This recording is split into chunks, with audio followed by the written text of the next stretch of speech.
Assalamualaikum warahmatullahi wabarakatuh.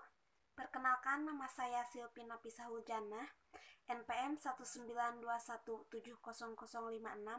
jurusan Pendidikan Geografi Universitas Siliwangi. Di sini saya akan menjelaskan unsur-unsur cuaca dan iklim.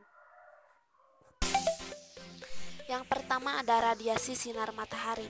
Radiasi sinar matahari adalah alih energi yang terjadi tanpa membutuhkan medium untuk mentransmisikannya. Pancaran energi ini berasal dari proses termonuklir yang terjadi di matahari. Energi radiasi matahari berbentuk sinar dan gelombang elektromagnetik.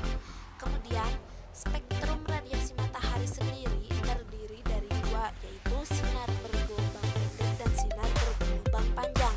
Sinar yang termasuk gelombang pendek adalah sinar X, sinar gamma, dan sinar ultraviolet. Sedangkan sinar gelombang panjang adalah sinar inframerah. Jumlah total radiasi yang diterima di permukaan bumi tergantung 4 faktor.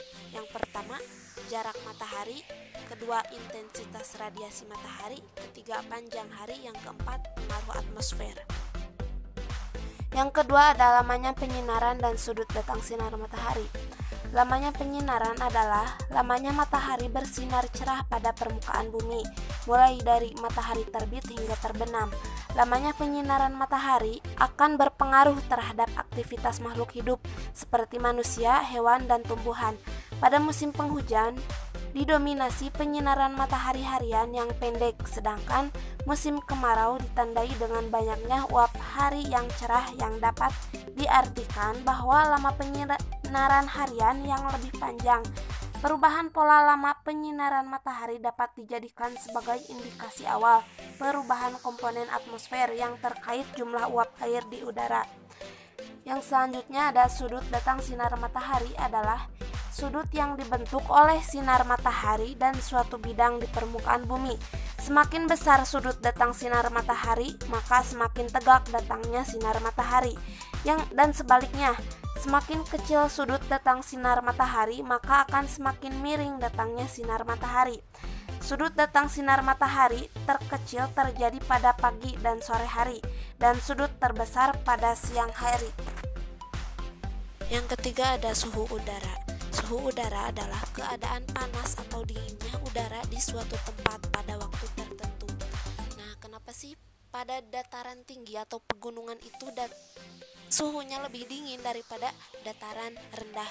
Karena setiap kenaikan 100 meter, udara akan turun 0,5 derajat Celcius. Oleh sebab itu, dataran tinggi atau pegunungan itu lebih dingin daripada dataran rendah.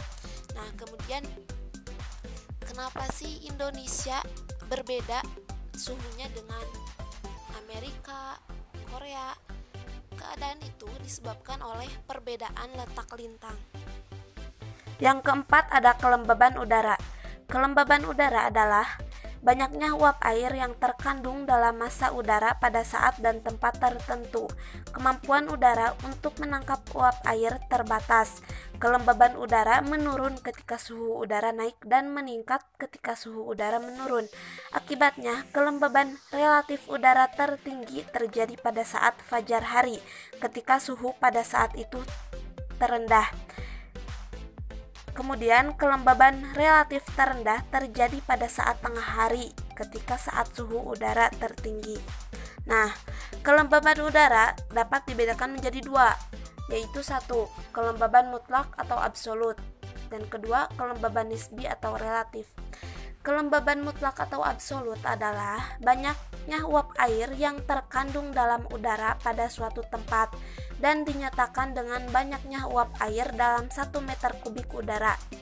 Yang kedua, kelembaban nisbi atau relatif adalah perbandingan jumlah uap air dalam udara dengan jumlah air maksimum yang dapat dikandung oleh udara tersebut dalam suhu yang sama dan dinyatakan dalam persen.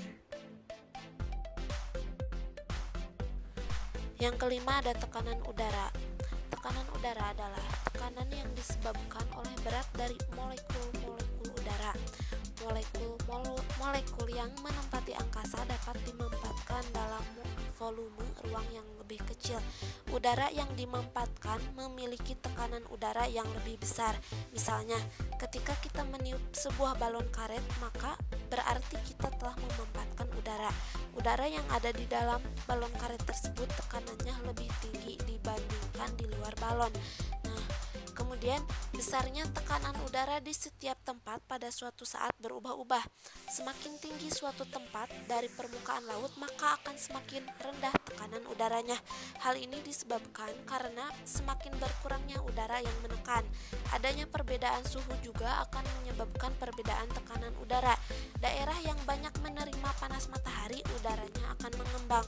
Volume udara yang mengembang ini menyebabkan tekanan udara menjadi berkurang. Yang keenam ada penguapan atau evaporasi, transpirasi, dan evapotranspirasi. Evaporasi yaitu penguapan yang berasal dari permukaan air bebas dan permukaan tanah. Kemudian transpirasi yaitu penguapan yang berasal dari makhluk hidup seperti manusia, tumbuhan, dan hewan. Kemudian ada evapotranspirasi adalah keseluruhan jumlah air yang berasal dari permukaan tanah, air, dan vegetasi yang diuapkan kembali ke atmosfer oleh adanya pengaruh faktor-faktor iklim dan fisiologi vegetasi. Yang ketujuh ada penutupan awan. Awan adalah sekumpulan tetesan air atau kristal es pada atmosfer yang terjadi dikarenakan pengembunan atau pemadatan uap air yang terdapat di dalam udara setelah melampaui keadaan yang jenuh. Jadi, banyaknya awan yang menutupi akan menghambat terjadinya penguapan karena sinar matahari yang menuju ke permukaan bumi akan terhalangi oleh awan. Yang kedelapan ada kecepatan dan arah angin. Angin adalah udara yang bergerak dari daerah bertekanan tinggi ke daerah yang bertekanan rendah di permukaan bumi yang sejajar. Angin biasanya bergerak dengan kecepatan rata-rata 8-24 km per jam. Tetapi angin dapat bertambah kencang dengan adanya badai. Kecepatan angin tergantung oleh beberapa hal, diantaranya yang pertama, perbedaan tekanan udara, yang kedua, relief permukaan bumi, ketiga, ada tidaknya tumbuhan, yang keempat, tinggi permukaan tanah. Makin besar perbedaan tekanan udaranya, angin bertiup makin kencang. Angin bertiup kencang pada daerah yang reliefnya rata dan tidak ada rintangan. Banyaknya pohon-pohon akan menghambat kecepatan angin dan sebaliknya. Angin yang bertiup dekat dengan permukaan bumi akan mendapatkan hambatan karena bergesekan dengan muka bumi. Sedangkan angin yang bertiup jauh di atas permukaan bumi bebas dari hambatan-hambatan. Kekuatan angin ditentukan oleh kecepatannya.